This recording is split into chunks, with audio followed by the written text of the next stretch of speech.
Veíamos, por lo tanto, ayer la importancia que tenía la cuestión relativa a las instituciones que se crean después de la Segunda Guerra y cómo hay un proceso también que tiene que ver con la formación de un mercado común en Europa, con una serie de instituciones que habíamos visto también ayer. Y, mejor dicho, el día anterior habíamos tratado de los problemas relativos a la relación que podría existir entre la economía keynesiana y los pactos de Bretton Woods. Si se fijan ustedes, vamos alternando un poco la historia económica desde el punto de vista mundial de Bretton Woods con la historia económica a partir de ahora, que empezamos ayer, europea. Porque después de la guerra, en Europa también se va formando una estructura independiente de la estructura económica mundial, dirigida a crear en Europa instituciones que tengan un alcance europeo y puedan resolver problemas que son, digamos, más estrictamente europeos y de una forma más específica y particular, como son, pues, ya hemos mencionado, el Tratado de Roma y el Mercado Común, la CECA y estas otras instituciones.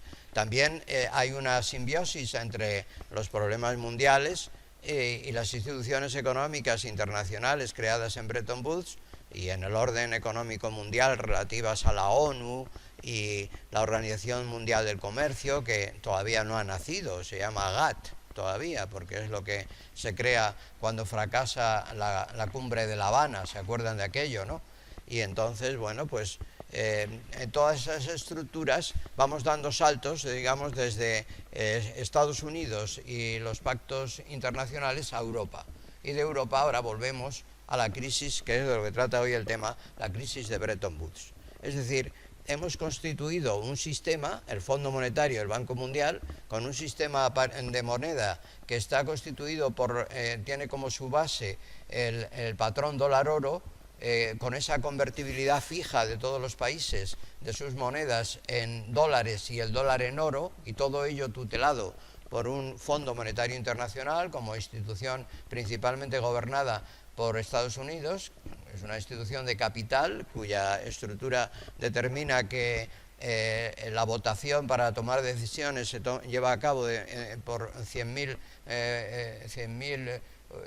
unidades de depósito en el fondo dan lugar a un voto y, digamos, la suma algebraica de esto determina el número de votos, siendo siempre mayoritario Estados Unidos, que es el que más aporta en ese momento a estas dos grandes estructuras, Fondo Monetario y Banco Mundial, que de una manera independiente de todas otras estructuras nacen en Bretton Woods, en los pactos de 1944, antes de terminar la Segunda Guerra Mundial, pero que después se subsumen, se meten dentro de la ONU a través del Consejo Económico y Social y forman parte ya de esa estructura de la ONU. En cambio, en la tercera gran organización mundial, que sería la del comercio, esa fracasa en el primer intento, se crea aquella estructura, digamos, más discreta que es el GATT, y después eso va a subsistir hasta la convocatoria de la ronda de Marrakech, la ronda Uruguay, que tiene su final en Marrakech, y es donde se firma un acta que transforma el GATT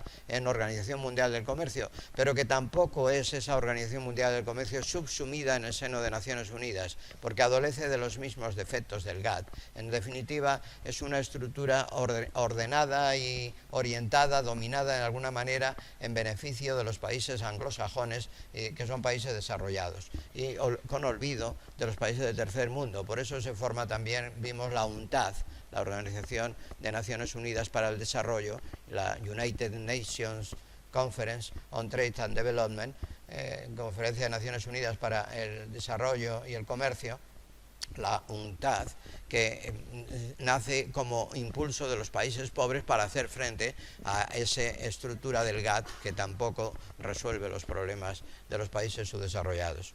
En definitiva, toda esa estructura mundial es lo que va a hacer crisis. Y va a hacer crisis principalmente porque va a quebrar el principal elemento. ¿Cuál es el principal elemento? El principal elemento es la estructura monetaria del dólar, vinculada al oro. De manera que antes de la guerra habíamos tenido un sistema monetario mundial durante mucho tiempo vinculado, como ustedes recordarán, al patrón oro y de alguna manera no oficial, pero sí extraoficialmente, por el prestigio que tenía una moneda, a la libra esterlina como moneda de reserva. Pero esa estructura quiebra en 1928 cuando Francia pide a Gran Bretaña la conversión de sus reservas en libras esterlinas en oro. Y esa conversión en oro de las libras esterlinas del Banco de Francia determinan la ruptura y la salida de Gran Bretaña en 1931 del patrón oro. Y posteriormente, en 1962, también lo abandona Estados Unidos. De manera que si las dos grandes potencias anglosajonas de entonces abandonan el patrón oro, ya el patrón oro entra en un periodo languidecente. Por otro lado, tenemos las grandes convulsiones políticas de la década de los años 30, posteriores a la Gran Depresión de 1929, y por lo tanto nos encontramos ahí con una situación donde el mundo se encuentra totalmente desvinculado de unas estructuras económicas que valgan para resolver los problemas del equilibrio en las balanzas de pagos, en el comercio internacional y en el desarrollo y las inversiones necesarias para el desarrollo ecuánime de todos los países. Por lo tanto, es un problema global que no se soluciona. Terminada la guerra, la Segunda Guerra ya, entonces nos encontramos con los pactos de Bretton Woods. Pero los pactos de Bretton Woods ya vimos que no se acepta la propuesta más lógica y solvente, que era la propuesta de Keynes, sino que se acepta una propuesta vinculada a los intereses norteamericanos, encabezados por la delegación de Harry Dexter White. Esta delegación norteamericana lanza un contrainforme al día siguiente de que Keynes ha publicado su propuesta, que tiene una serie de puntos totalmente nuevos y revolucionarios, fundamentados en la creación de una moneda única, mundial, internacional, independiente, administrada por una autoridad que no tenga nada que ver con una autoridad nacional, sino una autoridad supranacional. Eso podía ser el embrión de una agrupación, de un cambio en la estructura económica mundial. El momento era oportuno. ¿Por qué? Porque estábamos después de la guerra. Llevábamos 10 años de crisis económica.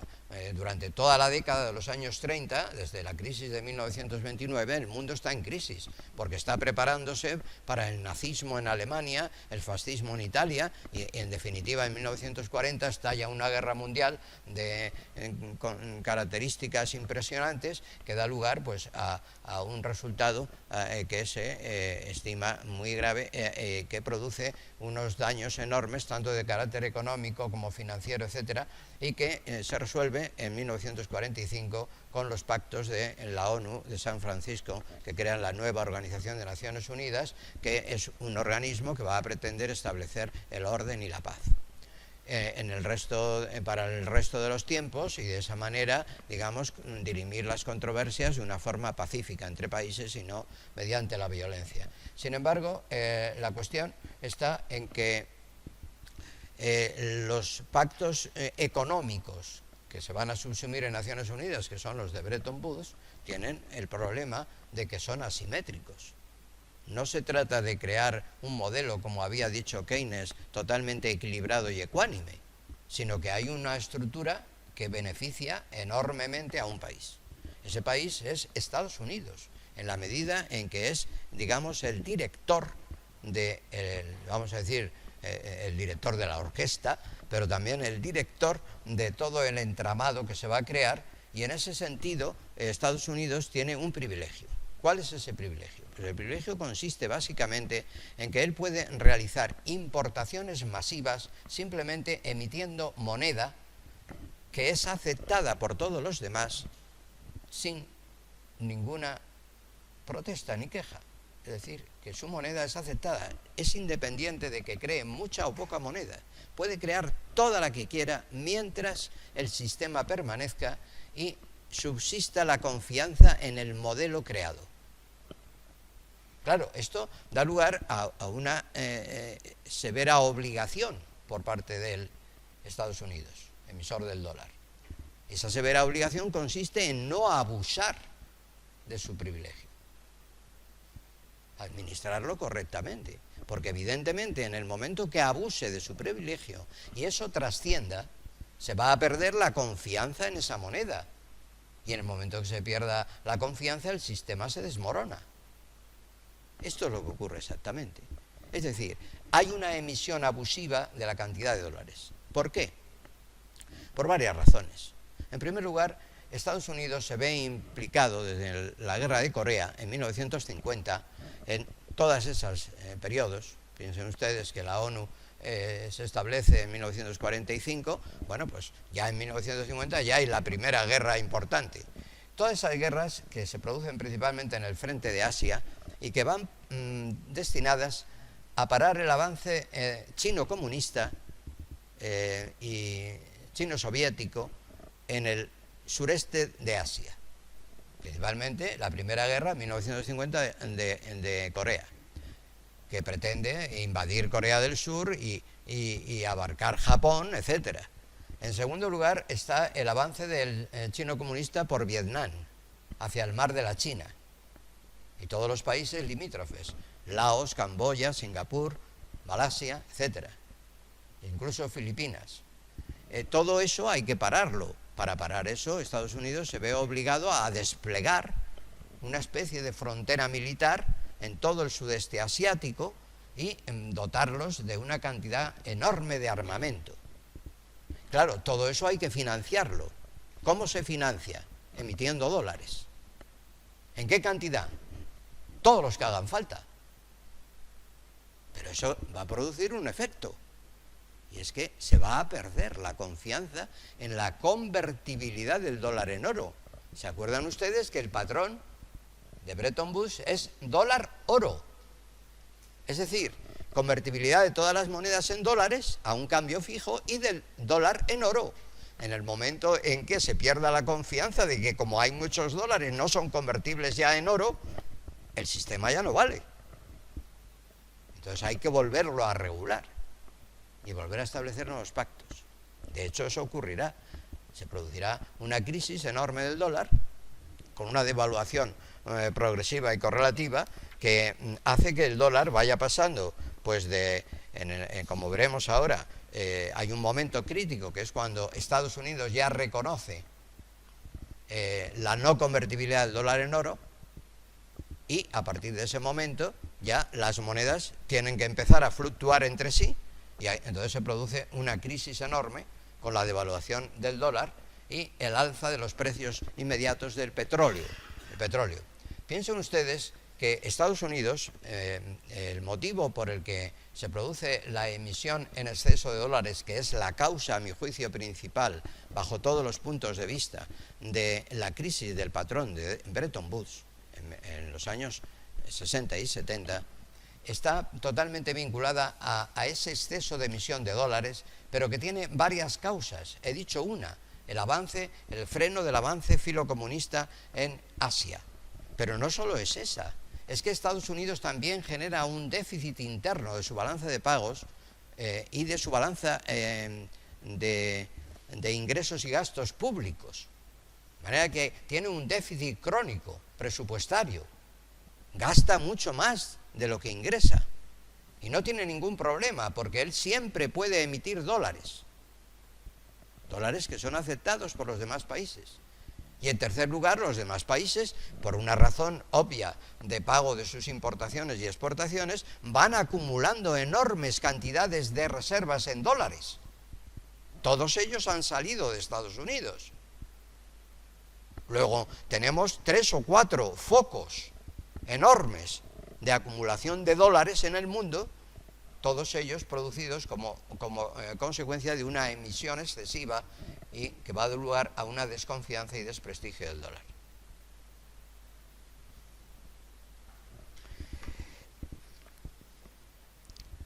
Ahora bien, interesa tener en cuenta una cosa.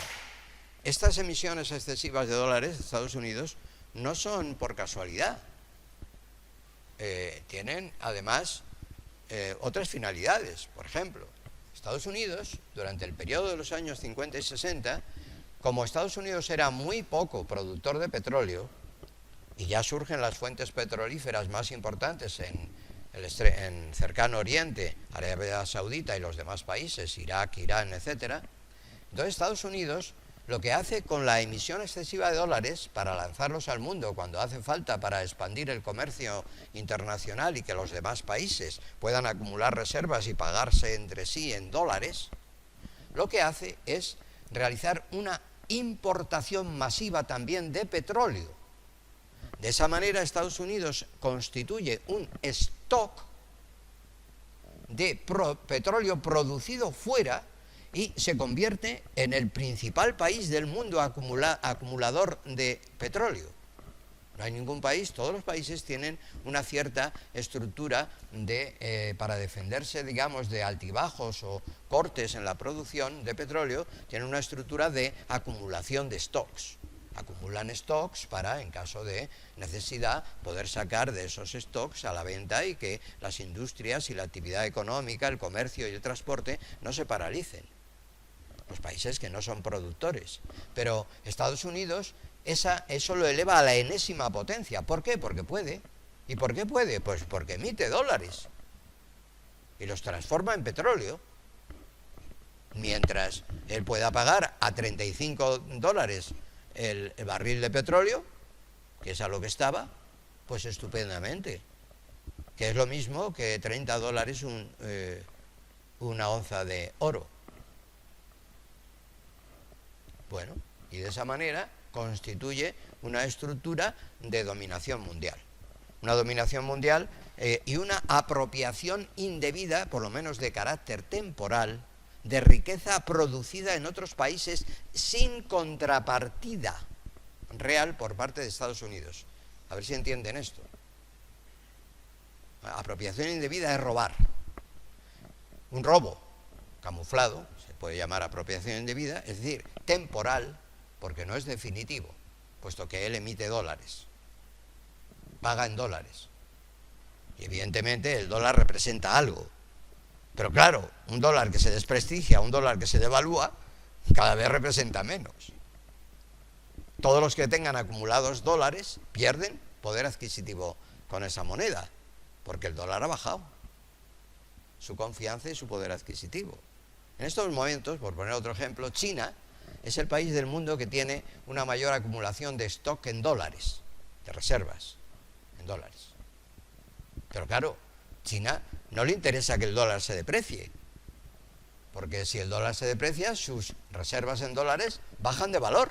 Luego no podrá importar todo lo que importaba,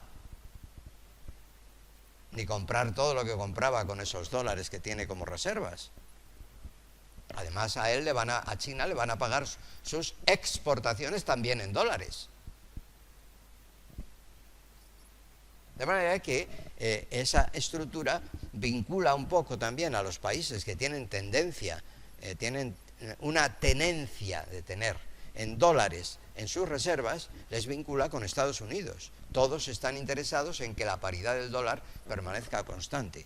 Aún así y todo, llega un momento en que es imposible mantener esa paridad del dólar por el exceso de acumulación de dólares en el mundo y los gastos, tanto del déficit público de Estados Unidos en lo que se refiere a gastos, ingresos públicos, que generan un déficit, gasta mucho más de lo que ingresa, es decir, tiene pocos impuestos en relación a sus gastos, y tanto el déficit como el déficit exterior, es decir, importa mucho más de lo que exporta.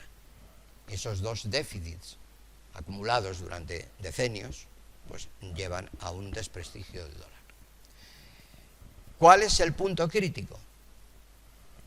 Ya en 1965 se empieza a notar, Estados Unidos ya es consciente de que el proceso de superabundancia de dólares en el mundo ya hace tambalear el sistema del patrón de Bretton Woods.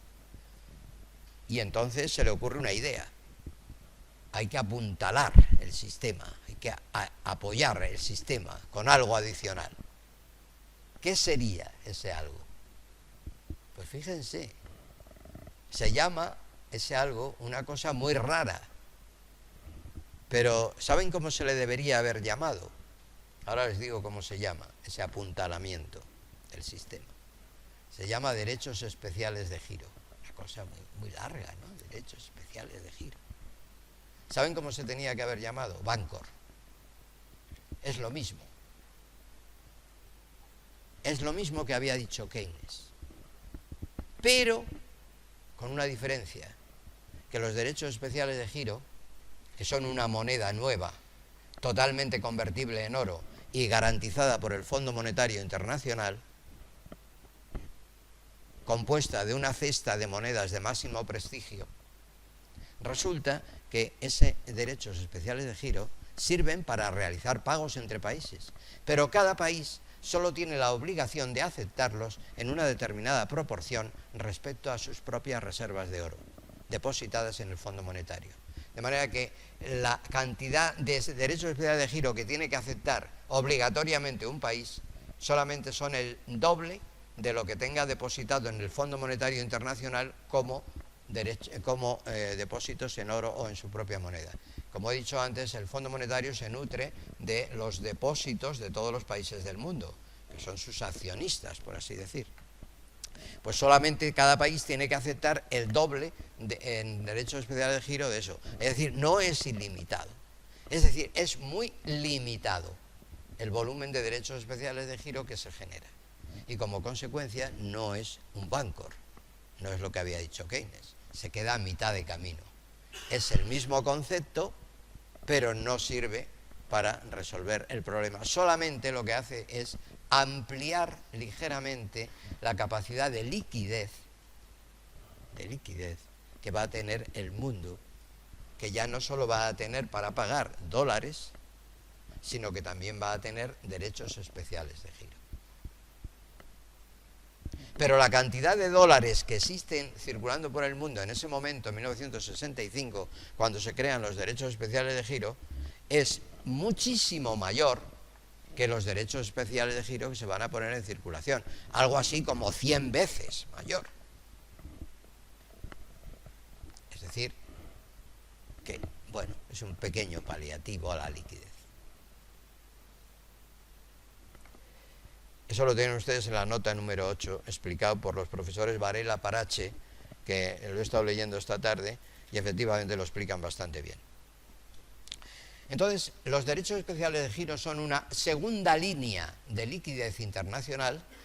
La primera línea sería el dólar, y los derechos especiales la segunda línea, es decir, el segundo modo como los países pueden pagar entre sí sus importaciones y exportaciones.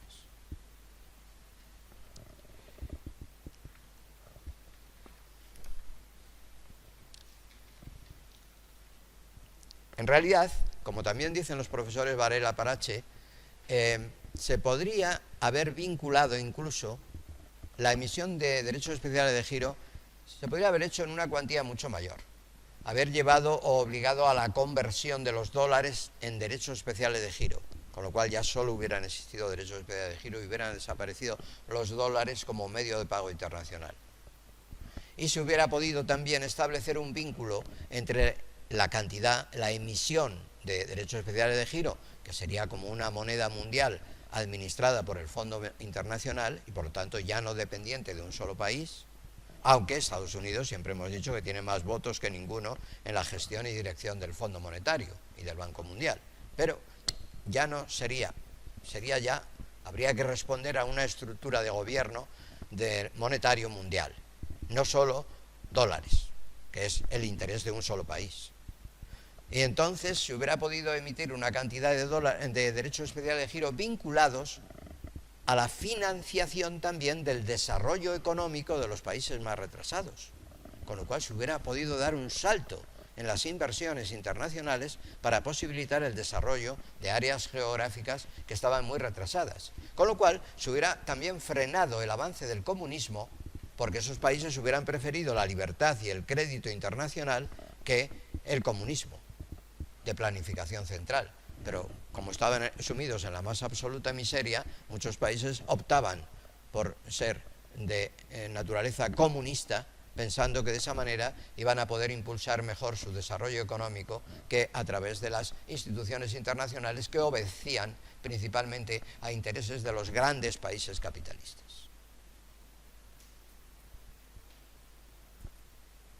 Luego aquí tenemos un problema de diseño. ¿Se acuerdan cuando yo les dije que Roosevelt tenía la idea fija de que el mundo tenía que avanzar hacia un liberalismo económico? Pero es que el liberalismo económico en sí mismo es asimétrico, no tiene por qué ser equitativo ni ético.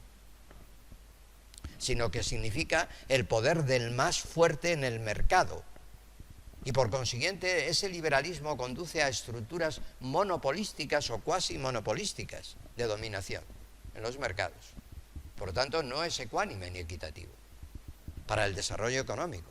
Por lo tanto, hubiera habido que pensar un modelo donde las estructuras, al estilo de lo que decía Keynes, hubieran sido capaces de moderar los mecanismos que conducen a desequilibrios en el desarrollo, en las balanzas de pagos, en los precios internacionales, etcétera.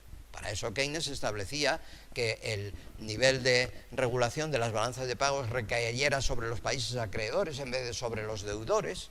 Establecía que el mecanismo del desarrollo económico estuviera financiado por una moneda única con capacidad de crédito y administrada independientemente. Establecía que los precios pudieran ser regulados mediante impulsos de choque en la oferta y en la demanda global para establecer equilibrio en los precios internacionales de materias básicas y productos alimenticios, etcétera. Pero todo esto quedó en un desideratum. Y las consecuencias fueron la crisis del sistema. La crisis del sistema que empezó, como digo, hacia 1965. Pero es que en 1968, ¿saben quién? Francia volvió a solicitar su conversión de dólares en oro. Señores, Banco de Francia solicita la conversión de todos sus dólares en oro.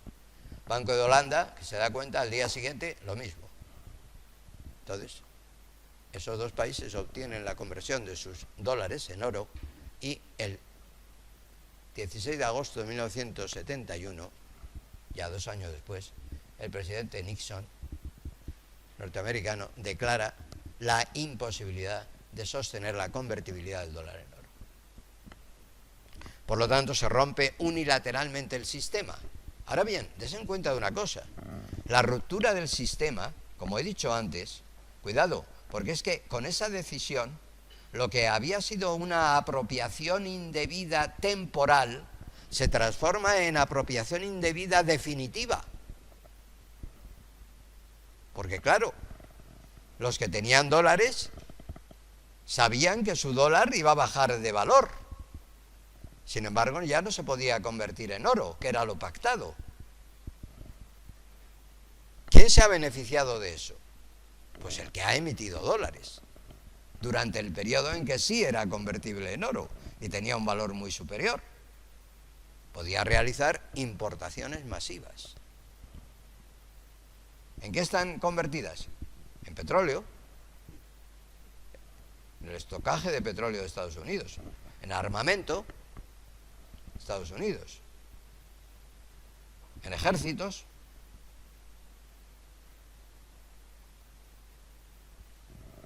Estados Unidos seguía emitiendo todos los dólares. Claro, a raíz de la no conversión del dólar en oro, el desprestigio ya es absoluto del dólar. ¿Qué ocurre? Pues una devaluación masiva impresionante. De 35 dólares la onza en 1971, cuando se rompe la convertibilidad por Nixon, en 1971, pasa a 1973 con una devaluación de 42 dólares. Pero en 1974, el dólar, 42 dólares la onza de oro. En 1974 pasa a 190 dólares la onza de oro. Eso no es nada. En 1980 pasa a 850 dólares la onza de oro.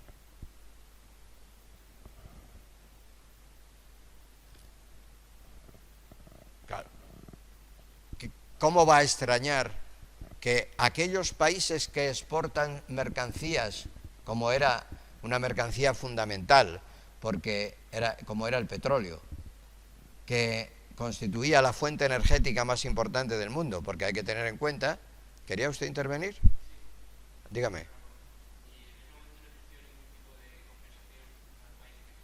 Claro, tendría que haber habido, pero no la hubo, ¿no? En absoluto.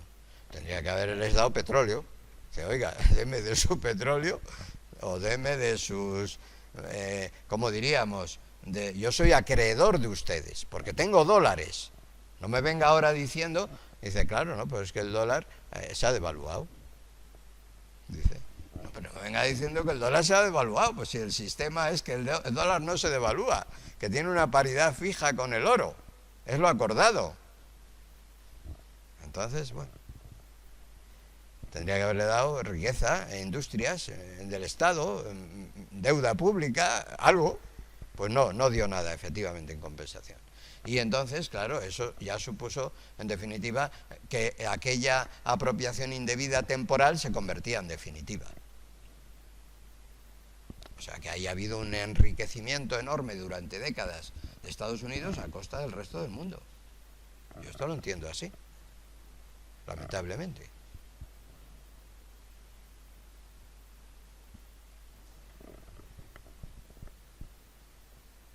Digo que entonces los exportadores de petróleo, la fuente energética más importante del mundo, teniendo en cuenta que el petróleo había pasado de ser una mercancía que abastecía a los países a nivel de principios del siglo XX, pues un 10% energético, nada más, una pequeña porción energética, había pasado a ser el 60% del consumo energético de todos los países del mundo. 60% era consumo petrolífero y gasístico. Entonces, claro, en 1971, cuando ya se rompe esta convertibilidad, el petróleo es la mercancía más importante del mundo para importación y exportación. Los países productores, que se acumulan en una serie de países, que ya se habían percatado de que algo iba a pasar, porque en 1960 ya esos países productores de petróleo constituyeron una organización colectiva que se llamó la OPEP. Entonces se llamó OPAEP, que quiere decir OPAEP. Primero se llamó OPAEP y luego se ha llamado y sigue hoy en día OPEP. OPAEP quiere decir Organización de Países Árabes Exportadores de Petróleo. Ahora se llama OPEP, la misma, Organización de Países Exportadores de Petróleo, no solo árabes. Pero claro, árabes, los árabes se dan cuenta y entonces constituyen una serie de países esta organización para proteger sus intereses del problema que va a surgir con el dólar. Y efectivamente la OPEP constituyen Arabia Saudita, Abu Dhabi, Argelia, Indonesia, Irak, Irán, Kuwait, Libia, Qatar, y después se ha incorporado Venezuela en la OPEP. Como se dan cuenta, Abu Dhabi, Qatar, Arabia Saudita, Irán, Irak, todos los países productores de petróleo del área del Golfo. Entonces, claro, lo que ocurre es que la actividad económica de estos países, que se fundamentaba en la exportación de petróleo, dice, bueno, un momento, ustedes me están pagando a mí la exportación, yo exporto petróleo, barril de petróleo, y ustedes me lo pagan en dólares. Pero ahora un dólar ha pasado a valer 850 dólares una onza de oro, o sea que tenemos que dividir 850 por 30, ¿no? Para saber cuánto es la devaluación que ha sufrido. ¿Alguien tiene capacidad matemática rápida para decirnos si yo divido entre 800? Primero valía 30 dólares la onza de oro, ahora vale 800. ¿Cuánto se ha devaluado? Pues ha pasado de 800 a 30. ¿Cuál es la división entre 800 y 30? Pues X. Cuando ustedes lo calculen, lo sabremos. Entonces es la devaluación, una devaluación enorme, aproximadamente de 3 por 8, 24 veces o 20 veces. 20, ya lo había yo calculado mentalmente, aproximadamente 24, 26 veces, una devaluación de 26 veces menos. Claro, dice, usted ya no me puede pagar el barril de petróleo a 30 dólares, a 35 dólares. Ahora me tiene usted que pagar por el barril de petróleo 800 dólares por cada barril. ¿Cómo que 800 dólares? Es una barbaridad. 24 veces más que lo que él pagaba ayer, o 26, imposible. No se lo puedo pagar, si no los tengo. Entonces usted no puede vender. ¿Saben ustedes cuenta? Ese es el origen de una gran crisis económica. Países que necesitan petróleo no pueden pagarlo. Países que necesitan exportar no pueden exportarlo. Países que necesitan importar no pueden importarlo. La industria, la actividad económica, todo se va a paralizar. La fuente energética más importante para el comercio, el transporte, la aviación, toda clase de movimiento de mercancías, incluso producción eléctrica, a base de turbinas de petróleo, todo paralizado. ¿Qué hacemos? Disminuye la actividad económica. Si disminuye la actividad económica, entonces los países correspondientes empiezan a cerrar empresas. Empiezan las empresas a expulsar a los trabajadores. No pueden vender. Estamos en una recesión. En este caso motivada por un alza del precio de una materia prima fundamental, el petróleo, que es exógena al sistema nacional, se produce fuera. No se puede paliar desde dentro. Es un problema mundial.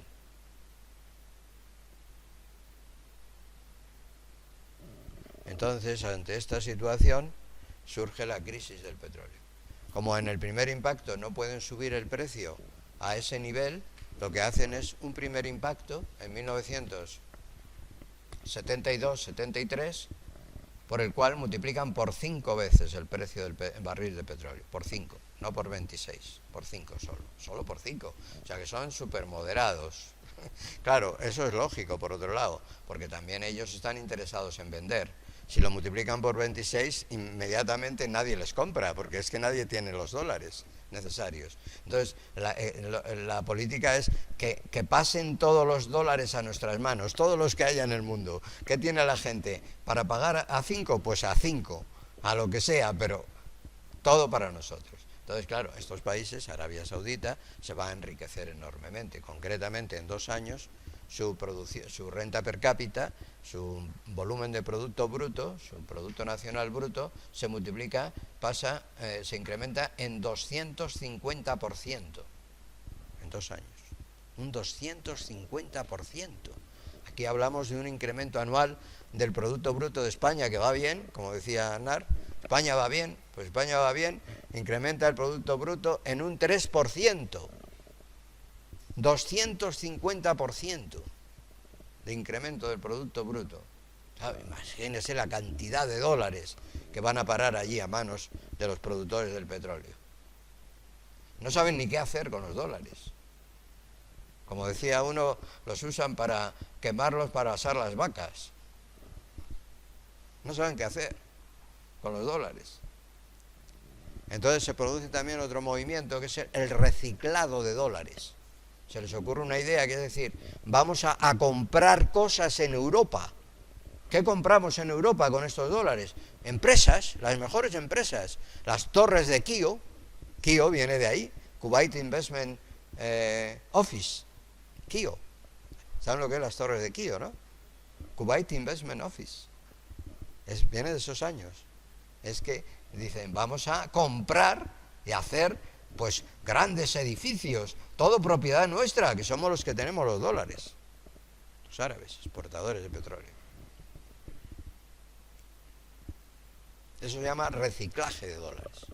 Bueno, es una solución, porque claro, esos dólares, al invertir en bienes que están situados en estos países europeos, entonces entran dólares que habían salido para pagar el petróleo, pero vuelven a entrar, aunque sea en forma de capitales o de inmuebles, da igual, vuelven a entrar y entonces permite volverles a pagar la siguiente importación de petróleo y que el ciclo continúe. Luego ellos se siguen enriqueciendo más, nosotros nos seguimos empobreciendo más, pero el sistema no se para, afortunadamente, porque si se produce un colapso total es mucho peor.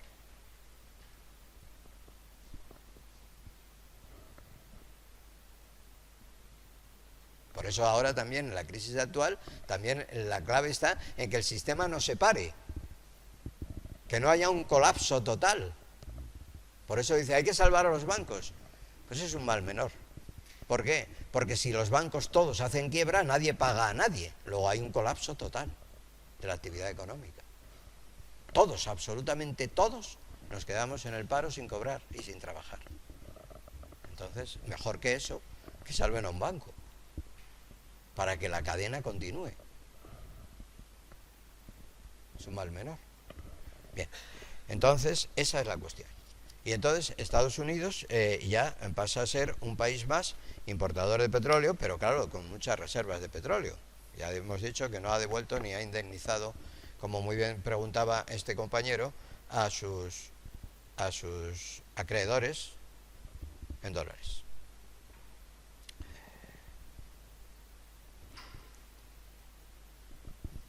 Bien, voy a seguir un poco de orden, con arreglo al texto, porque si no me pierdo, les empiezo a explicar una cosa que está después, antes y tal, y entonces me puedo liar y no les explico todo.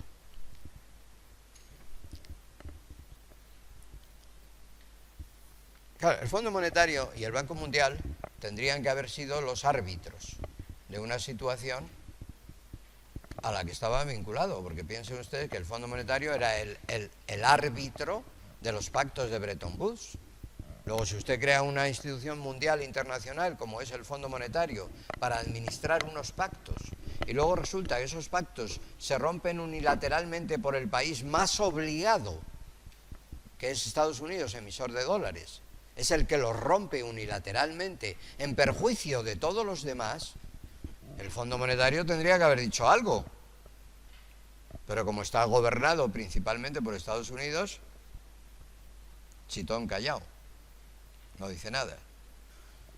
Entonces ya en 1973, del 72 al 74, 76, con el primer estallido de la crisis del petróleo, que se multiplica por 5, como he dicho, el impacto de la primera crisis,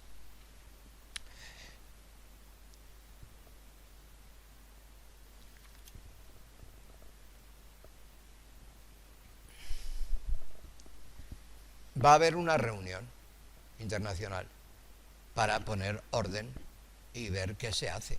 Porque claro, lo primero que ocurre desde 1972, como el primer impacto del petróleo es en 1972-73, ya el dólar está muy desprestigiado, empieza a subir el valor, el precio del petróleo, los países empiezan a tener graves problemas, se empiezan a quebrar empresas que son muy dependientes de esa importación de petróleo, empieza a haber paro, recesión, altos hornos parados, etcétera. En España los altos hornos de Sagunto y de Vizcaya empezaron a entrar en una profundísima crisis, las dos productoras principales de acero de gran tonelaje.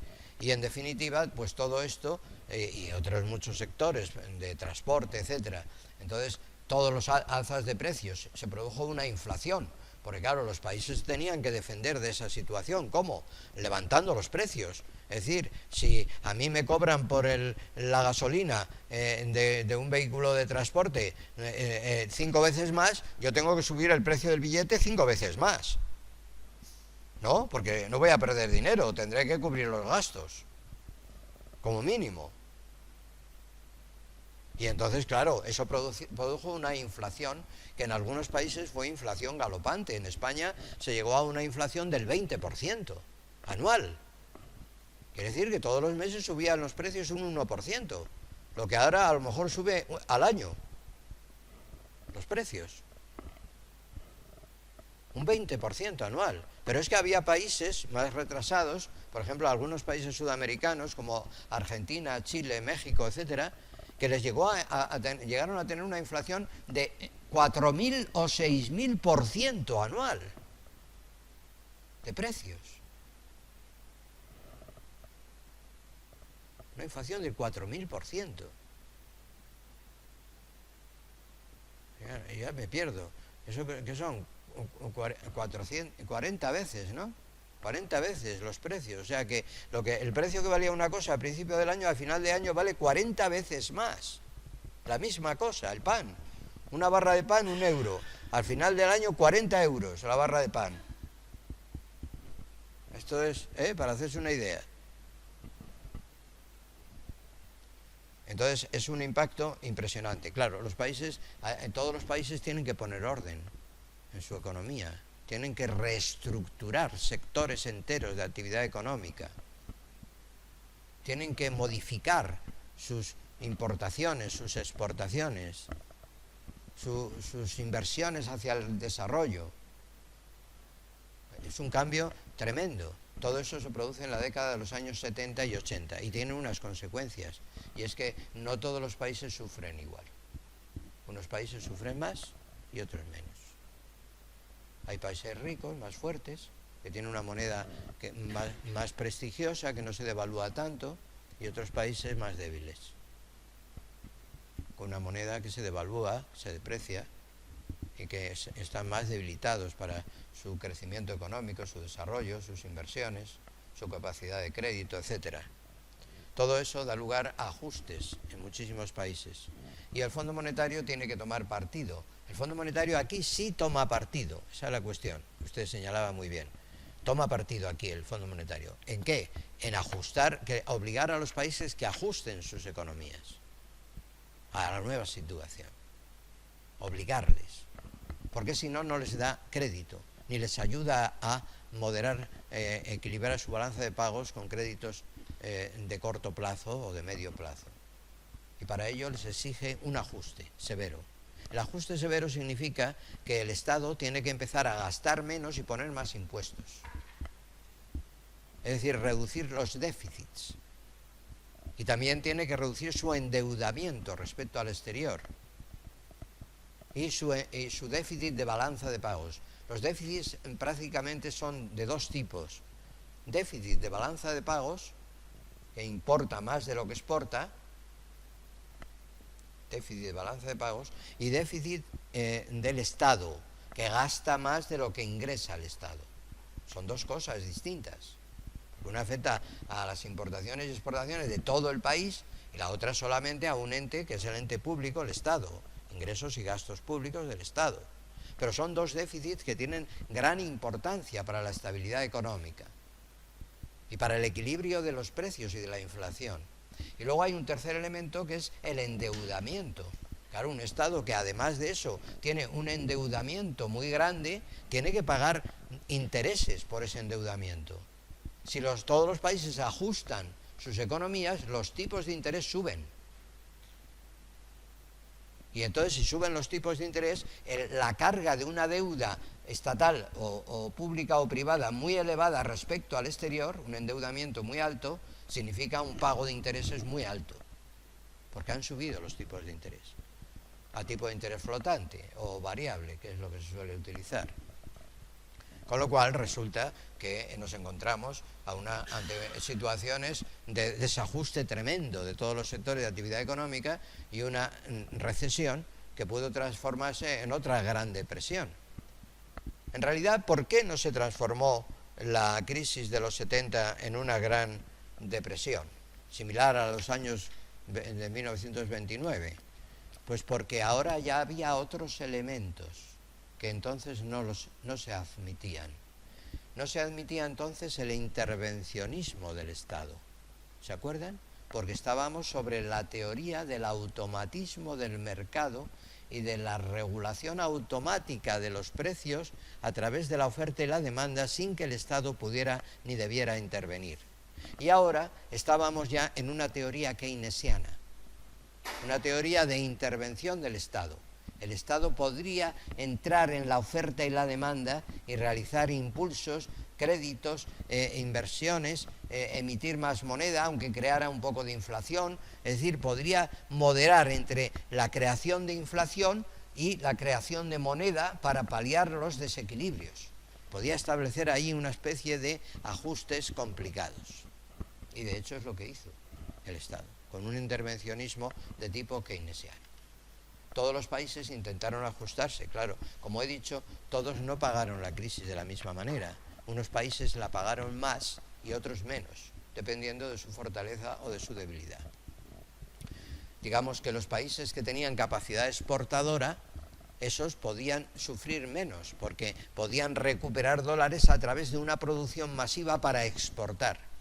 Pero aquellos países que tienen una capacidad exportadora menor, sufrían en todos los frentes, en el desempleo, en la cierre de empresas, en la exportación, en todos los frentes tenían problemas y no tenían ninguna vía de solución.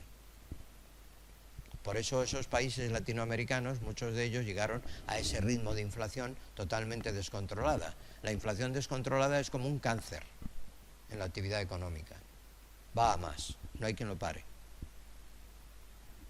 Entonces hay que cortarlo drásticamente, es decir, extirpar el tumor. Pero extirpar el tumor aquí, en este caso, pues es muy difícil, porque significa ajustes. ¿Ajustes en qué? En los déficits públicos, en los déficits de balanza de pagos, en el endeudamiento público. Y eso no se logra de una noche a la mañana.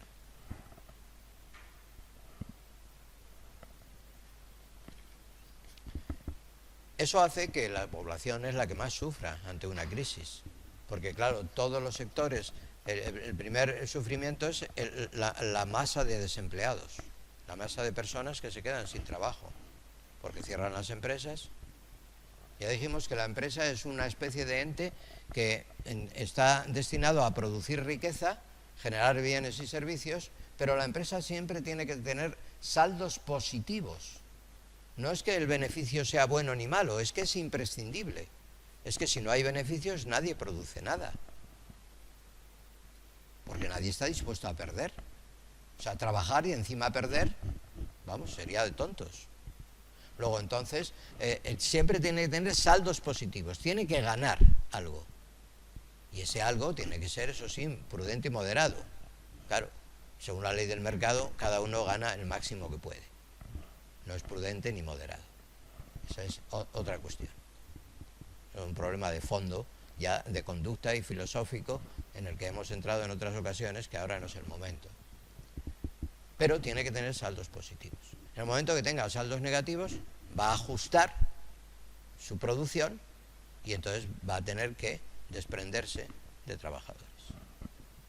Entonces, el paro masivo es la primera consecuencia de una crisis, de una recesión o de una depresión. El paro masivo lleva a la pobreza, pero es que el paro masivo afecta a unas personas más que a otras, pero también afecta a aquellos que tienen rentas fijas. Los trabajadores, por supuesto, no les van a subir el salario en una recesión, están despidiendo a otros y encima no les van a subir el salario a otros. Luego entonces todos pierden poder adquisitivo, porque sigue aumentando el proceso inflacionario, los precios aumentan, pero los salarios permanecen estancos.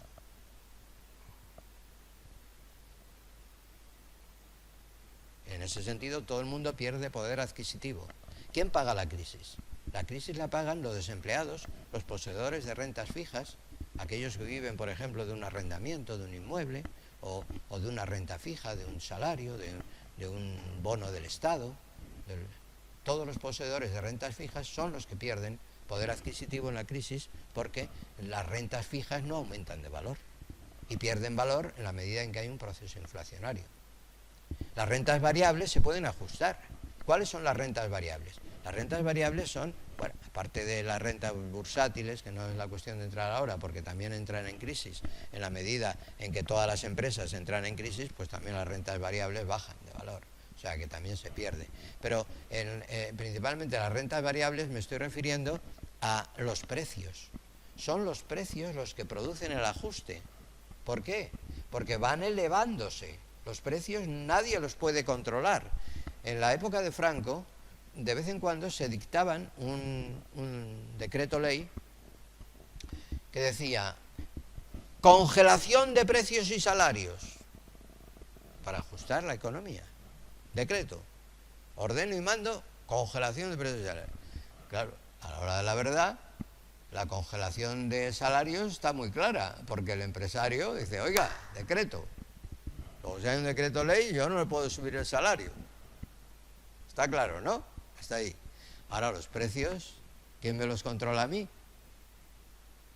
Nadie, porque son tan variados y tan diversos que no los puede controlar nadie. Ahora, había determinados precios que sí que se controlaban. Dice, ¿usted que tiene alquileres? Prohibido subir el alquiler. Es un precio. ¿Por qué?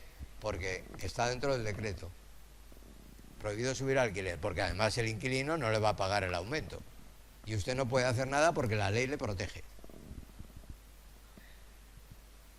¿Qué ha pasado? Bien, bueno, vamos a establecer un diálogo con tu tablet. Bueno,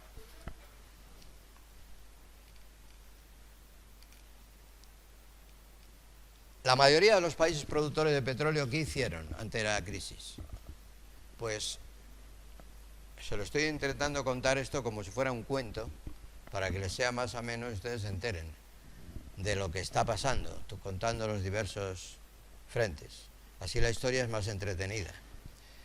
¿Qué hicieron? Bueno, pues dijeron, vamos a ver, vamos a expropiar a todas las empresas internacionales que están ubicadas en nuestros países árabes, productores de petróleo, y que son norteamericanas, europeas, etcétera, todas expropiadas. Es decir, todas sus fuentes de riqueza, de producción, pasan a manos del Estado, de los estados árabes correspondientes. Claro, esto llevó las manos a la cabeza de Estados Unidos, que era el principal, que tenía 5 grandes empresas norteamericanas establecidas en el Golfo Pérsico para la producción de petróleo.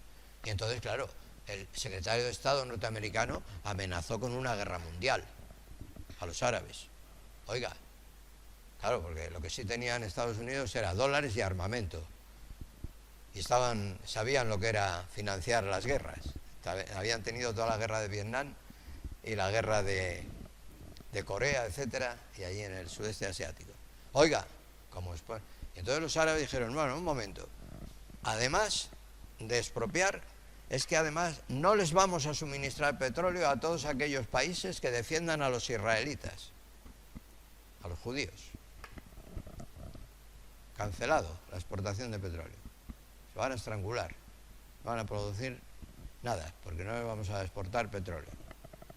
Entonces, claro, esto alarmó mucho a todo el mundo y estuvo a punto de esas amenazas. Evidentemente, ni los embargos se llevaron a cabo, ni la guerra mundial se produjo. Simplemente fueron fanfarronadas y aspavientos que al final quedaron en nada. Porque lo que mandaba era la acumulación de riqueza en los países exportadores a través del aumento del precio del petróleo y el sistema del dólar, que seguían acumulando dólares y riqueza, y su reciclaje hacia los países ricos. Y por otro lado, también lo que mandaba era la creación de un sistema de bueno, pues eso, de acumulación de producto bruto y de inversiones, etcétera, a nombre de los países árabes. Concretamente, los países desde 1974 a 76, como consecuencia de la crisis del petróleo, derivada, que hemos visto que es una crisis, yo no me gusta llamarla crisis del petróleo, porque en realidad la crisis de los años 70 no fue la crisis del petróleo, sino que su origen fue la crisis de Bretton Woods, del sistema de pagos internacionales y del dólar. Fíjense bien, es que el origen de la crisis es el dólar, la crisis del dólar. Y ya una vez que entra en crisis el sistema, el patrón dinerario, entonces ya pasamos a un segundo nivel, que es la crisis del petróleo, con sus dos impactos.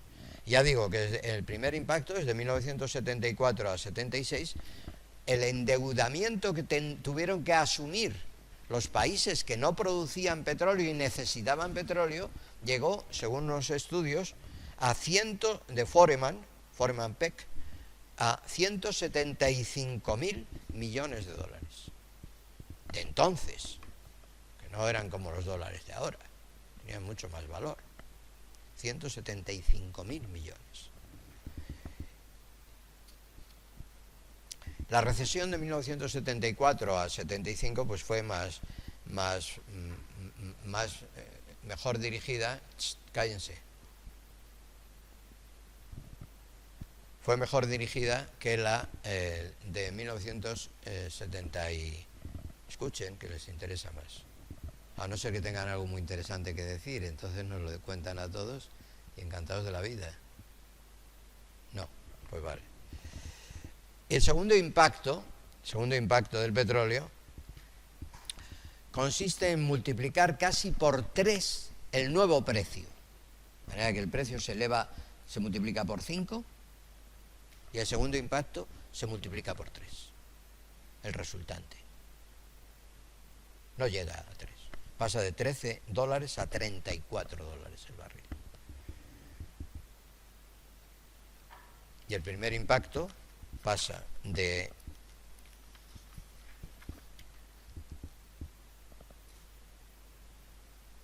de 30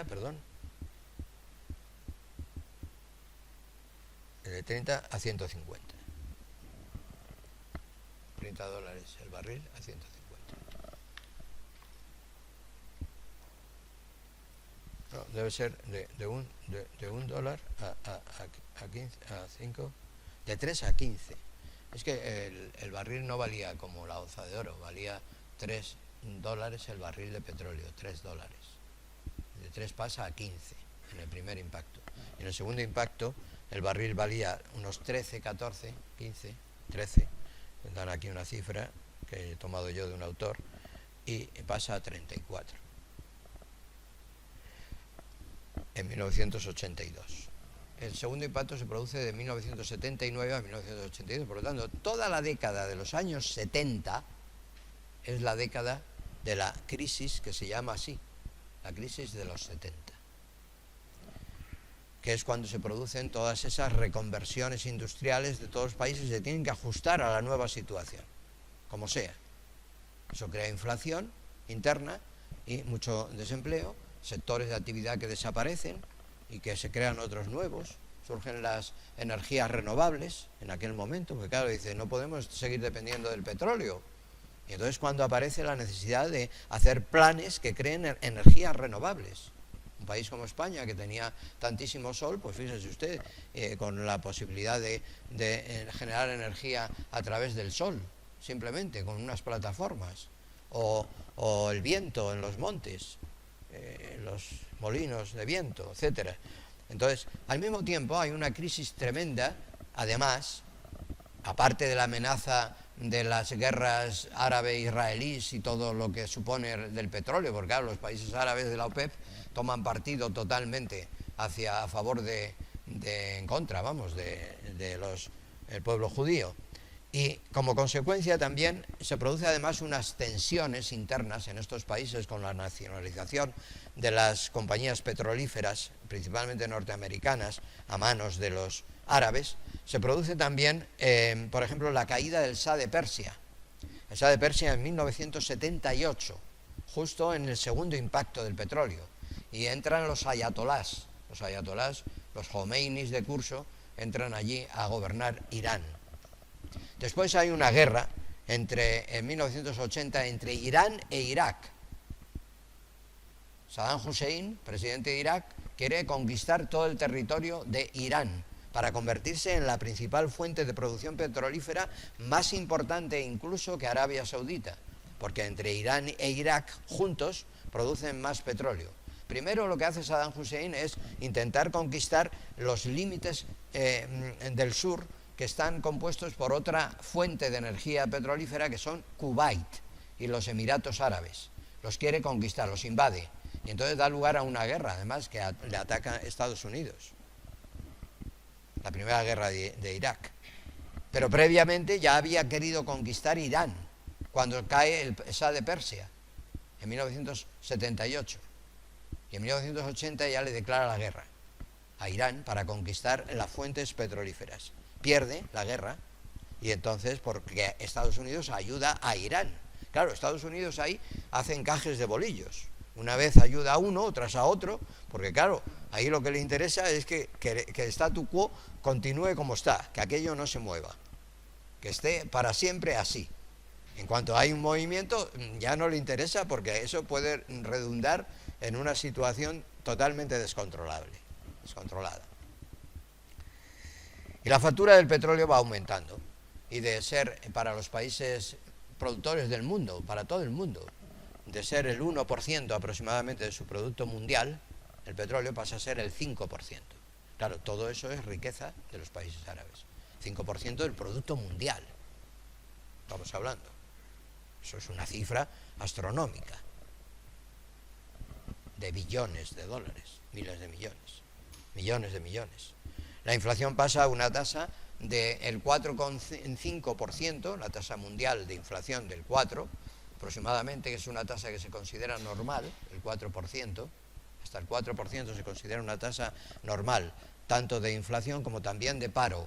¿Por qué? Porque es, digamos, el mecanismo de lubricar la actividad económica necesario para el crecimiento, pues se considera que esas tasas del 4, 3, 4% son normales. La fluidez de los mercados exige el mecanismo de funcionamiento global que se produzcan esas tasas. Todo lo que supera esas tasas ya se considera un problema. Y entonces pasa a tasas mundiales de inflación de 2 dígitos, superiores al 20%. Bueno, al 10%, perdón. 10, 15, 20 y algunos países miles por ciento. Las consecuencias de la crisis pues son lo que he dicho antes, que Arabia Saudita se convierte en el país más rico del mundo con un crecimiento de 250% y que los países pobres pues, pagan las crisis de una forma mucho más dura. Y hay una crítica que se hace al modelo keynesiano en esta época, que es la crítica de la estanflación. La estanflación consiste en un mecanismo que no había sido previsto por Keynes. Keynes hablaba de que ante una situación de inflación es preferible, bueno, pues el Estado puede detraer masa monetaria y frenar la inflación y puede establecer determinados equilibrios de crecimiento económico, creando cantidad de dinero cuando hacen falta inversiones, en fin, etcétera. Estos mecanismos no suponían que pudiera haber una situación como la que se dio entonces, como consecuencia de la crisis en la mayoría de los países necesitados de petróleo, que fue una situación de paro masivo y al mismo tiempo inflación. Esto era nuevo. Eso se le llamó estancamiento con inflación. Y en inglés se ha creado una palabra, ya saben que los ingleses crean palabras como Brexit, así por las buenas, que se llama estanflación. Estanflación. Estancamiento con inflación. Y ese estancamiento con inflación, la estanflación, pues es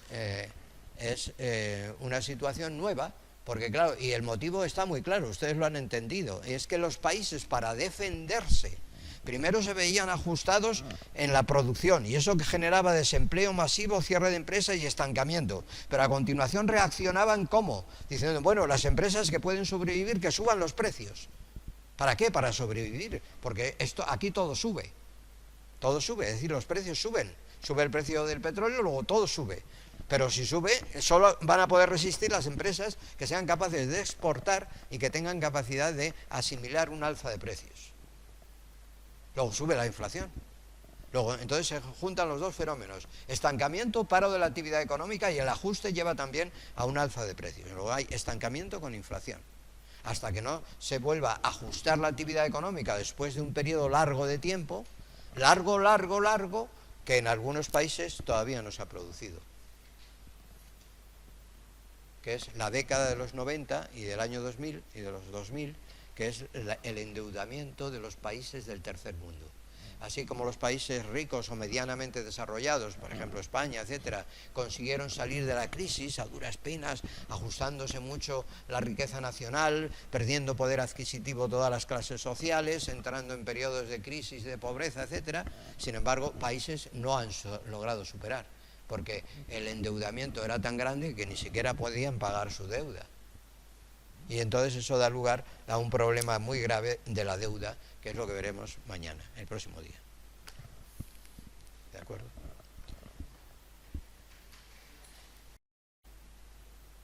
Y entonces si suben los tipos de interés, la carga de una deuda estatal o pública o privada muy elevada respecto al exterior, un endeudamiento muy alto, significa un pago de intereses muy alto, porque han subido los tipos de interés a tipo de interés flotante o variable, que es lo que se suele utilizar. Con lo cual resulta que nos encontramos ante situaciones de desajuste tremendo de todos los sectores de actividad económica y una recesión que pudo transformarse en otra gran depresión. En realidad, ¿por qué no se transformó la crisis de los 70 en una gran depresión, similar a los años de 1929? Pues porque ahora ya había otros elementos que entonces no se admitían. No se admitía entonces el intervencionismo del Estado. ¿Se acuerdan? Porque estábamos sobre la teoría del automatismo del mercado y de la regulación automática de los precios a través de la oferta y la demanda sin que el Estado pudiera ni debiera intervenir. Y ahora estábamos ya en una teoría keynesiana, una teoría de intervención del Estado. El Estado podría entrar en la oferta y la demanda y realizar impulsos, créditos, inversiones, emitir más moneda, aunque creara un poco de inflación. Es decir, podría moderar entre la creación de inflación y la creación de moneda para paliar los desequilibrios. Podía establecer ahí una especie de ajustes complicados. Y de hecho es lo que hizo el Estado, con un intervencionismo de tipo keynesiano. Todos los países intentaron ajustarse, claro. Como he dicho, todos no pagaron la crisis de la misma manera. Unos países la pagaron más y otros menos, dependiendo de su fortaleza o de su debilidad. Digamos que los países que tenían capacidad exportadora, esos podían sufrir menos, porque podían recuperar dólares a través de una producción masiva para exportar. Pero aquellos países que tienen una capacidad exportadora menor, sufrían en todos los frentes, en el desempleo, en la cierre de empresas, en la exportación, en todos los frentes tenían problemas y no tenían ninguna vía de solución. Por eso esos países latinoamericanos, muchos de ellos llegaron a ese ritmo de inflación totalmente descontrolada. La inflación descontrolada es como un cáncer en la actividad económica. Va a más, no hay quien lo pare. Entonces hay que cortarlo drásticamente. Es decir, extirpar el tumor. Pero extirpar el tumor aquí, en este caso, pues es muy difícil, porque significa ajustes. ¿Ajustes en qué? En los déficits públicos, en los déficits de balanza de pagos, en el endeudamiento público. Y eso no se logra de una noche a la mañana.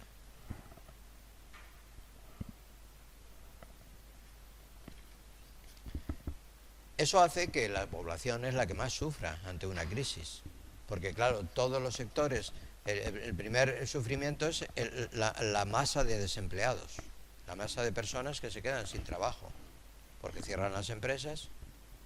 Ya dijimos que la empresa es una especie de ente que está destinado a producir riqueza, generar bienes y servicios, pero la empresa siempre tiene que tener saldos positivos. No es que el beneficio sea bueno ni malo, es que es imprescindible. Es que si no hay beneficios, nadie produce nada. Porque nadie está dispuesto a perder. O sea, trabajar y encima perder, vamos, sería de tontos. Luego, entonces, siempre tiene que tener saldos positivos, tiene que ganar algo. Y ese algo tiene que ser, eso sí, prudente y moderado. Claro, según la ley del mercado, cada uno gana el máximo que puede. No es prudente ni moderado. Esa es otra cuestión. Es un problema de fondo, ya de conducta y filosófico, en el que hemos entrado en otras ocasiones, que ahora no es el momento. Pero tiene que tener saldos positivos. En el momento que tenga saldos negativos, va a ajustar su producción y entonces va a tener que desprenderse de trabajadores. Entonces, el paro masivo es la primera consecuencia de una crisis, de una recesión o de una depresión. El paro masivo lleva a la pobreza, pero es que el paro masivo afecta a unas personas más que a otras, pero también afecta a aquellos que tienen rentas fijas. Los trabajadores, por supuesto, no les van a subir el salario en una recesión, están despidiendo a otros y encima no les van a subir el salario a otros. Luego entonces todos pierden poder adquisitivo, porque sigue aumentando el proceso inflacionario, los precios aumentan, pero los salarios permanecen estancos.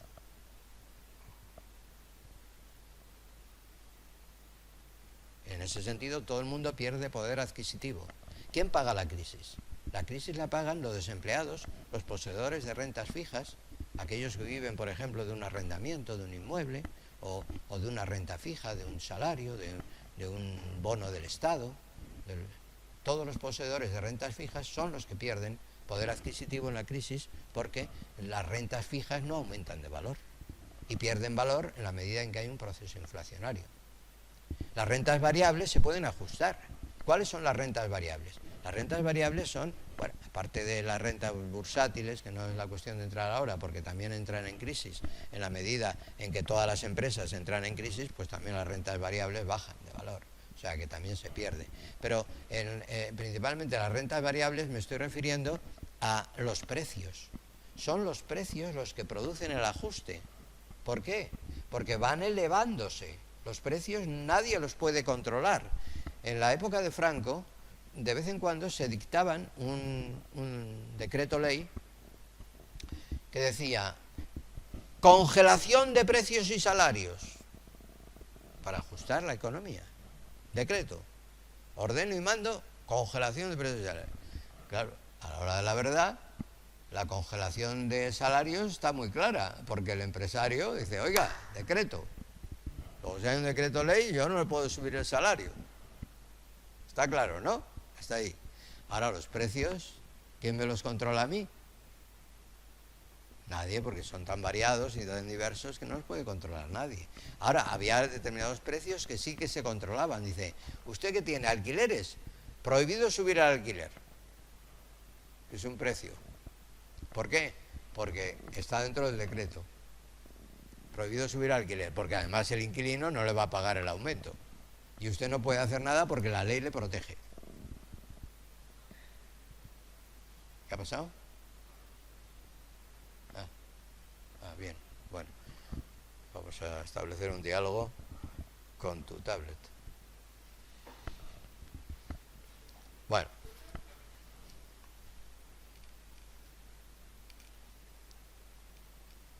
la mayoría de los países productores de petróleo, ¿qué hicieron ante la crisis? Pues se lo estoy intentando contar esto como si fuera un cuento, para que les sea más ameno y ustedes se enteren de lo que está pasando, contando los diversos frentes. Así la historia es más entretenida. ¿Qué hicieron? Bueno, pues dijeron, vamos a ver, vamos a expropiar a todas las empresas internacionales que están ubicadas en nuestros países árabes, productores de petróleo, y que son norteamericanas, europeas, etcétera. Todas expropiadas. Es decir, todas sus fuentes de riqueza, de producción, pasan a manos del Estado, de los estados árabes correspondientes. Claro, esto llevó las manos a la cabeza de Estados Unidos, que era el principal, que tenía 5 grandes empresas norteamericanas establecidas en el Golfo Pérsico para la producción de petróleo. Y entonces, claro, el secretario de Estado norteamericano amenazó con una guerra mundial a los árabes. Oiga, claro, porque lo que sí tenían Estados Unidos era dólares y armamento. Y sabían lo que era financiar las guerras. Habían tenido toda la guerra de Vietnam y la guerra de Corea, etcétera, y allí en el sudeste asiático. Oiga, como después. Y entonces los árabes dijeron, bueno, un momento, además de expropiar, es que además no les vamos a suministrar petróleo a todos aquellos países que defiendan a los israelitas, a los judíos. Cancelado la exportación de petróleo. Se van a estrangular, no van a producir nada, porque no les vamos a exportar petróleo. Entonces, claro, esto alarmó mucho a todo el mundo y estuvo a punto de esas amenazas. Evidentemente, ni los embargos se llevaron a cabo, ni la guerra mundial se produjo. Simplemente fueron fanfarronadas y aspavientos que al final quedaron en nada. Porque lo que mandaba era la acumulación de riqueza en los países exportadores a través del aumento del precio del petróleo y el sistema del dólar, que seguían acumulando dólares y riqueza, y su reciclaje hacia los países ricos. Y por otro lado, también lo que mandaba era la creación de un sistema de bueno, pues eso, de acumulación de producto bruto y de inversiones, etcétera, a nombre de los países árabes. Concretamente, los países desde 1974 a 76, como consecuencia de la crisis del petróleo, derivada, que hemos visto que es una crisis, yo no me gusta llamarla crisis del petróleo, porque en realidad la crisis de los años 70 no fue la crisis del petróleo, sino que su origen fue la crisis de Bretton Woods, del sistema de pagos internacionales y del dólar. Fíjense bien, es que el origen de la crisis es el dólar, la crisis del dólar. Y ya una vez que entra en crisis el sistema, el patrón dinerario, entonces ya pasamos a un segundo nivel, que es la crisis del petróleo, con sus dos impactos. Ya digo que el primer impacto es de 1974 a 76, el endeudamiento que tuvieron que asumir los países que no producían petróleo y necesitaban petróleo, llegó, según unos estudios, a de Foreman Peck, a 175.000 millones de dólares. De entonces, que no eran como los dólares de ahora, tenían mucho más valor. 175.000 millones. La recesión de 1974 a 75 pues fue mejor dirigida. Cállense. Fue mejor dirigida que la de 1970 y... Escuchen, que les interesa más. A no ser que tengan algo muy interesante que decir, entonces nos lo cuentan a todos y encantados de la vida. No, pues vale. El segundo impacto del petróleo consiste en multiplicar casi por 3 el nuevo precio. De manera que el precio se multiplica por 5 y el segundo impacto se multiplica por 3. El resultante. No llega a 3. Pasa de $13 a $34 el barril. Y el primer impacto pasa de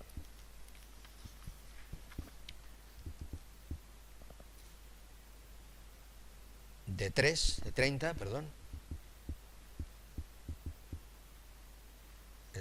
a 150. $30 el barril a 150. No, debe ser de un dólar a 15, a 5, de 3 a 15.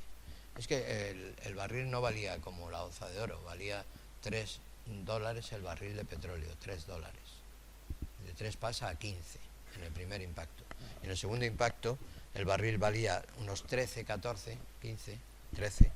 Me dan aquí una cifra que he tomado yo de un autor y pasa a 34.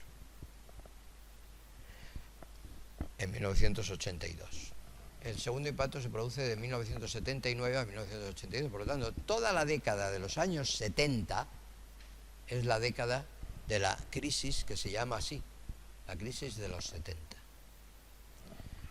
que es cuando se producen todas esas reconversiones industriales de todos los países, se tienen que ajustar a la nueva situación, como sea.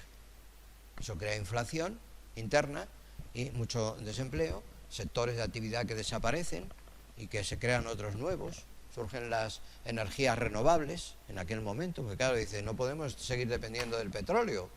Y entonces cuando aparece la necesidad de hacer planes que creen energías renovables. Un país como España, que tenía tantísimo sol, pues fíjese usted, con la posibilidad de generar energía a través del sol, simplemente con unas plataformas, o el viento en los montes, los molinos de viento, etcétera.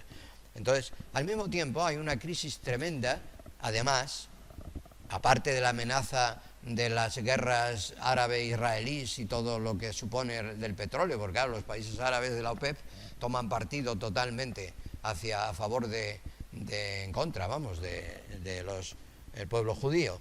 Y como consecuencia también se produce además unas tensiones internas en estos países con la nacionalización de las compañías petrolíferas, principalmente norteamericanas, a manos de los árabes. Se produce también, por ejemplo, la caída del Shah de Persia. El Shah de Persia en 1978, justo en el segundo impacto del petróleo. Y entran los ayatolás, los Jomeinis de curso, entran allí a gobernar Irán. Después hay una guerra en 1980 entre Irán e Irak.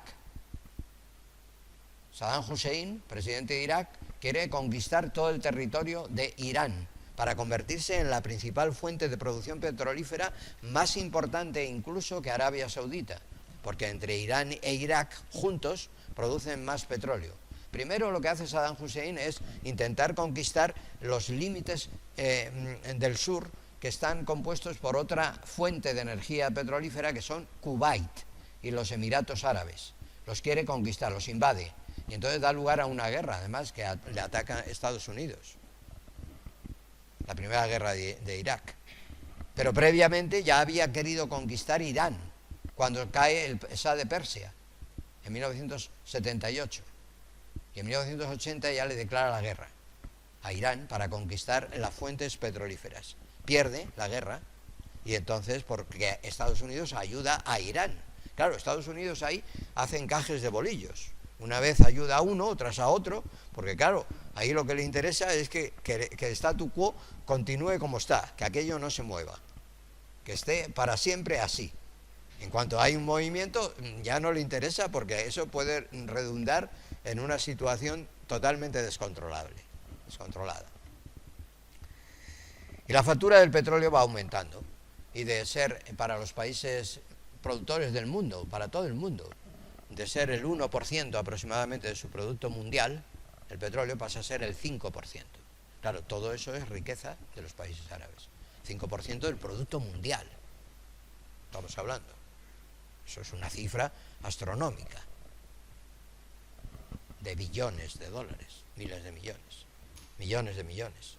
La inflación pasa a una tasa del 4,5%, la tasa mundial de inflación del 4%, aproximadamente, que es una tasa que se considera normal, el 4%, hasta el 4% se considera una tasa normal, tanto de inflación como también de paro.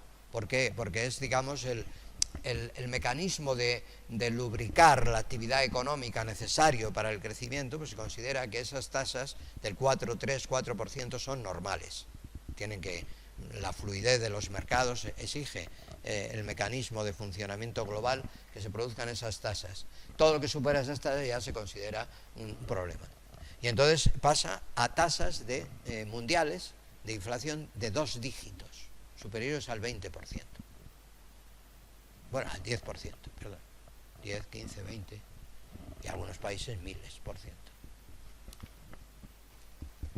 Las consecuencias de la crisis pues son lo que he dicho antes, que Arabia Saudita se convierte en el país más rico del mundo, con un crecimiento de 250%, y que los países pobres pues, pagan las crisis de una forma mucho más dura. Y hay una crítica que se hace al modelo keynesiano en esta época, que es la crítica de la estanflación.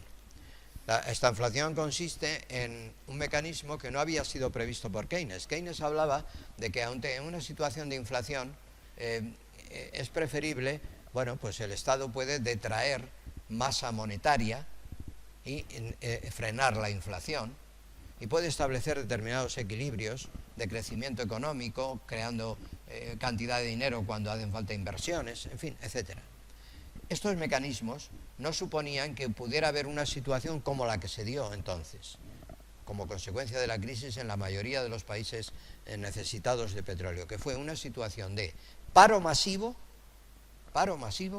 y al mismo tiempo inflación. Esto era nuevo. Eso se le llamó estancamiento con inflación. Y en inglés se ha creado una palabra, ya saben que los ingleses crean palabras como Brexit, así por las buenas, que se llama estanflación. Estanflación.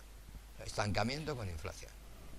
Y ese estancamiento con inflación, la estanflación, pues es una situación nueva, porque claro, y el motivo está muy claro, ustedes lo han entendido, es que los países para defenderse Primero se veían ajustados en la producción y eso que generaba desempleo masivo, cierre de empresas y estancamiento. Pero a continuación reaccionaban ¿cómo? Diciendo, bueno, las empresas que pueden sobrevivir, que suban los precios.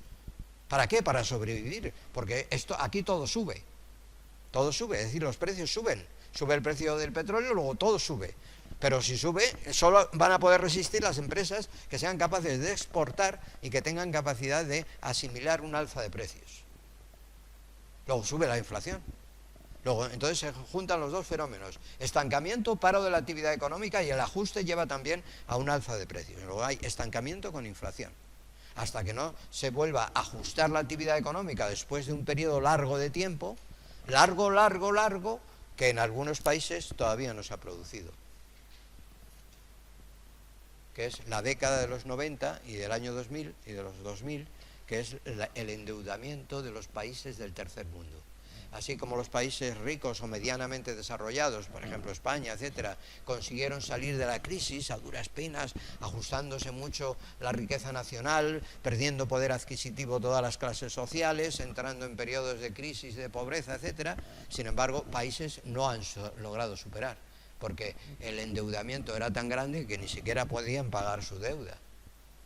Y entonces eso da lugar a un problema muy grave de la deuda, que es lo que veremos mañana, el próximo día. ¿De acuerdo?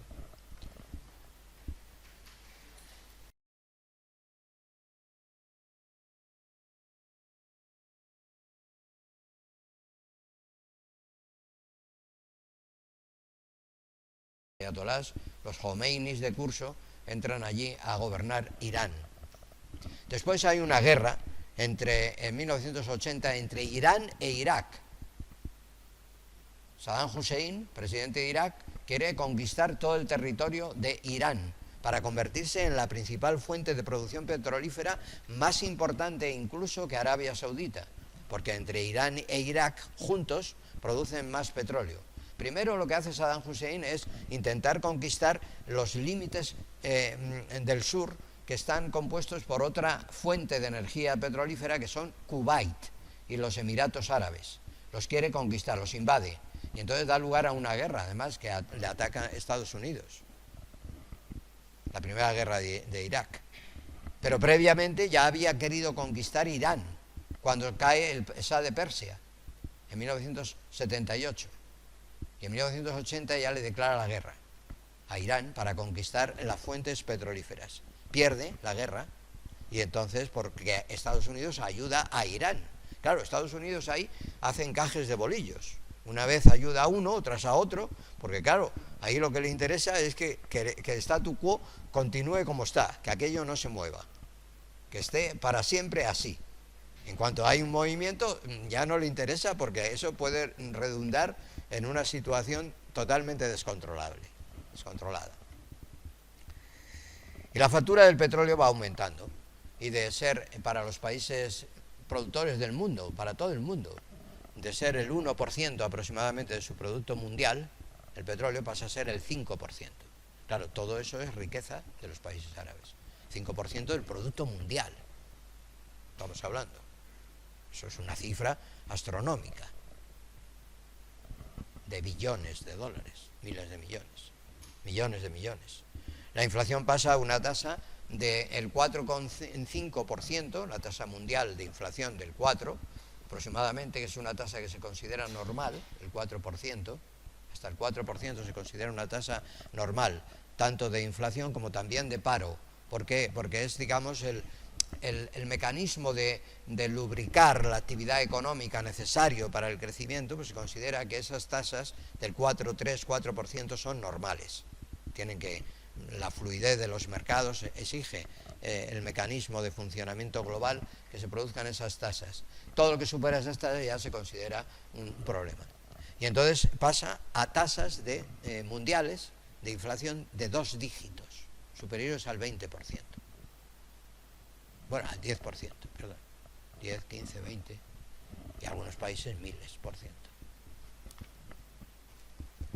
Las consecuencias de la crisis pues son lo que he dicho antes, que Arabia Saudita se convierte en el país más rico del mundo, con un crecimiento de 250%, y que los países pobres pues, pagan las crisis de una forma mucho más dura. Y hay una crítica que se hace al modelo keynesiano en esta época, que es la crítica de la estanflación. La estanflación consiste en un mecanismo que no había sido previsto por Keynes. Keynes hablaba de que en una situación de inflación es preferible, bueno, pues el Estado puede detraer masa monetaria y frenar la inflación, y puede establecer determinados equilibrios de crecimiento económico, creando cantidad de dinero cuando hacen falta inversiones, en fin, etcétera. Estos mecanismos no suponían que pudiera haber una situación como la que se dio entonces, como consecuencia de la crisis en la mayoría de los países necesitados de petróleo, que fue una situación de paro masivo y al mismo tiempo inflación. Esto era nuevo. Eso se le llamó estancamiento con inflación.